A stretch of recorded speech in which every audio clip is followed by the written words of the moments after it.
বাচ্চা একটু দুষ্টুমি করবে, একটু চঞ্চল হবে, এটি খুবই স্বাভাবিক ব্যাপার। কিন্তু যদি দেখা যায় এই চঞ্চলতা বা এই দুষ্টুমি মাত্রাতিরিক্ত হয়ে যাচ্ছে, যে বাচ্চাকে যে দেখাশুনো করছে বা বাচ্চার মা বাবা বাচ্চাকে সামলাতে পারছে না বা সামলাতে হিমশিম খাচ্ছে, তখন আমাদের একটু কনসার্ন হওয়ার প্রয়োজন আছে। তখন দেখতে হবে বাচ্চাটির মধ্যে এডিএইচডি নেই তো।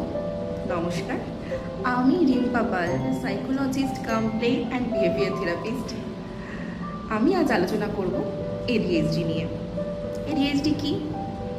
এডিএইচডি অর্থাৎ attention deficit hyper activity disorder. এটি একটি নিউরো ডেভেলপমেন্টাল ডিসঅর্ডার।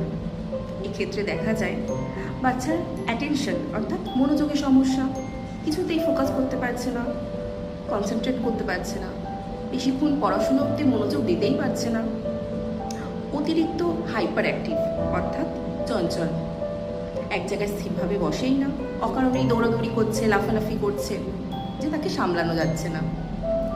এই ধরনের কিছু বিহেভিয়ার যদি আপনার বাচ্চার মধ্যে দেখতে পারেন বা আপনার পরিচিত কোনো বাচ্চার মধ্যে দেখতে পারেন, তবে খুব শিগগিরই সঠিক অ্যাসেসমেন্ট এবং টেস্টিংয়ের মাধ্যমে নিশ্চিত করুন আপনার বাচ্চার মধ্যে এডিএইচডি আছে কিনা, এবং সঠিক থেরাপির মাধ্যমে আপনার বাচ্চার একটি সুন্দর ভবিষ্যৎ দিন।